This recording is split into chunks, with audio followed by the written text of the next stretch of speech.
سکتا ہے۔ تو رمضان چونکہ بہت قریب ہے، اس وجہ سے ہمیں رمضان کی تیاری کرنی چاہیے۔ میں نے پچھلا جمعہ بیان کیا تھا کہ رمضان کا استقبال ہونا چاہیے۔ بہت ساری چیزیں ہیں کہ جو ہے کس طریقے سے رمضان مبارک کا استقبال کیا جائے، ان میں سے ایک اہم چیز میں نے بیان کی تھی، وہ توبہ ہے کہ توبہ کے ساتھ رمضان مبارک کا استقبال کیا جائے۔ بہت سارے حضرات ہم میں سے وہ ہیں جو توبہ کرنے سے شرماتے ہیں۔ وہ یہ سمجھتے ہیں کہ جیسے انسان کے سامنے کوئی غلطی ہو جاتی ہے، ماں باپ کے سامنے غلطی ہو جائے، بھائی بہنوں کے سامنے کوئی غلطی ہو جائے، رشتہ داروں یا دوستوں کے سامنے کوئی غلطی ہو جائے یا کوئی اونچ نیچ ہو جائے، تو جیسے ان سے معافی مانگنے میں ہم لوگ شرم محسوس کرتے ہیں، کوئی تکبر کی وجہ سے معافی نہیں مانگتا، کوئی شرم کی وجہ سے معافی نہیں مانگتا، تو یہ معاملہ ہم اللہ کے ساتھ بھی سمجھتے ہیں اور اسی طریقے کا رویہ ہم اللہ کے ساتھ بھی کرنا چاہتے ہیں۔ انسان کی فکر تو یہ ہے کہ جو ہے اگر کسی چھوٹے سے غلطی ہو جاتی ہے تو بڑا اس کو معاف نہیں کرتا ہے، اور معاف کرنے کے لیے اس کو جو ہے جس نے معافی مانگی ہے اس شخص کو پاپڑ بیلنے پڑتے ہیں، طرح طرح سے اس کے سامنے جھکنا پڑتا ہے، طرح طرح سے بہانے بنانے پڑتے ہیں، اس کو راضی کرنا پڑتا ہے، تب کبھی جا کے ایک عرصہ گزرنے کے بعد ان کے دل صاف ہوتے ہیں، پھر دھیرے دھیرے وہ اس کو کیا کرتے ہیں، معافی کی طرف لے جاتے ہیں، پھر کبھی جا کر اس کو معاف کرتے ہیں۔ یہ بندوں کا حال ہے، جو کہ ہمارا ذہن اسی طریقے سے بنا ہوا ہے، اور یہی ذہن لے کر ہم گھومتے رہتے ہیں، گناہ کرتے ہیں، اللہ کے پاس توبہ نہیں کرتے ہیں، جبکہ اللہ کا مزاج یہ نہیں ہے۔ اللہ تو ہر وقت چاہتا یہی ہے کہ بندہ کیا کرے، میرے پاس آئے اور توبہ کرے۔ اللہ تبارک و تعالیٰ کے یہاں اگر ہم صرف زبان سے ہی کہہ دینا کہ اللہ میری توبہ تو اللہ معاف کر دیتا ہے، اور اگر دل سے کہہ دیں اور عہد کر لیں تو یہ بہت بڑی بات ہے، کیونکہ اللہ تعالیٰ معاف کرنے والے ہیں۔ اللہ کے رسول صلی اللہ علیہ وسلم کی حدیث ہے، مفہوم ہے، کل بنی آدم خطاء وخیر الخطائین التوابون، کہ ہر بنی آدم خطا کرنے والا ہے، لیکن بہترین خطا کرنے والا وہ ہے جو توبہ کرتا ہے۔ خطا ہو جاتی ہے، گناہ ہو جاتا ہے، کوئی جان بوجھ کر گناہ کرتا ہے، کوئی انجانے میں گناہ کر لیتا ہے،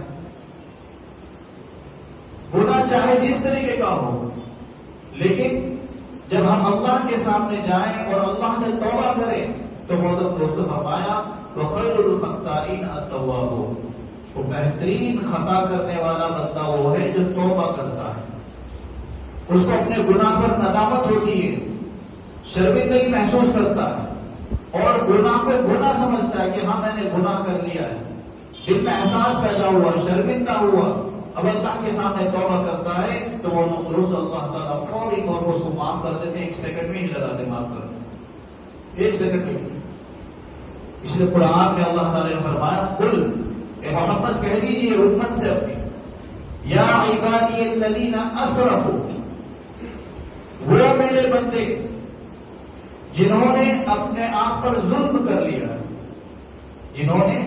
اپنے آپ پر ظلم کر لیا ہے۔ ظلم کیسا ہوا؟ ظلم ایسا ہوا کہ اللہ کی نافرمانی ہم نے، یا اللہ کی نافرمانی کرنا یہ اپنے آپ پر ظلم ہے،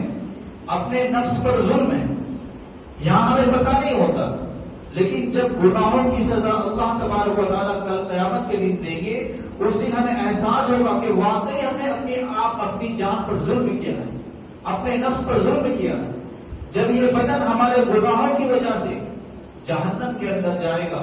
جھلسے گا، جلے گا، وہاں ہم لوگ تڑپیں گے، چیخیں گے، چلائیں گے، تو اس وقت ہمیں احساس ہوگا کہ جو ہے ہم نے واقعی گناہ کر کے اپنے اوپر ظلم کیا ہے۔ تو اللہ تبارک و تعالیٰ ان تمام واقعات کو ہمارے سامنے رکھ کے فرماتا ہے قل، کہہ دیجیے یا عبادی الذین اسرفوا، میرے وہ بندے جنہوں نے اپنے آپ پر ظلم کر لیا، ظلم کر بیٹھے اپنے نفس لا تقنطوا من رحمت اللہ،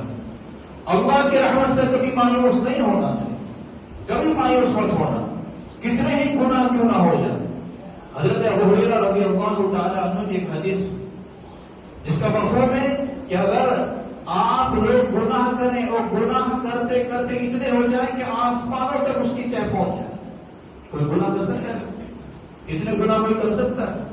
کہ کوئی گناہ کرے، کوئی اتنے گناہ کرتے چلے جائے کہ وہ آسمانوں تک لگ جائے؟ ایسا ہو سکتا ہے؟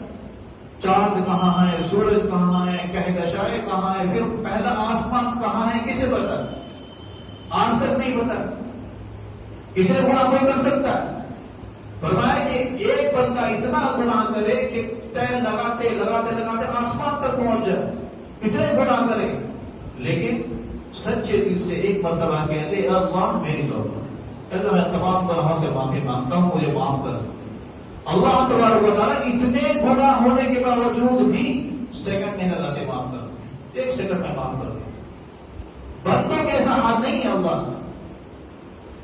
کو بندوں کے ساتھ جو ہے معاشرہ نہ کریں کہ ہم سے خطا ہو گئی ہے، ہم سے نمازیں چھوٹ گئی ہیں، ہم سے روزے چھوٹ جاتے ہیں، اور ہم سے دوسرے گناہ ہو جاتے ہیں، جھوٹ ہم بول لیتے ہیں، غیبت ہم لوگ کر لیتے ہیں، یا دوسرے کبیرہ گناہ ہم لوگ کر لیتے ہیں۔ جو بہت سارے بندے مایوس ہوتے ہیں اس چیز سے کہ ہم نے یہ گناہ کر لیے، اتنے سارے ہم نے گناہ، ہمیں کیسے معاف کر سکتا ہے اللہ؟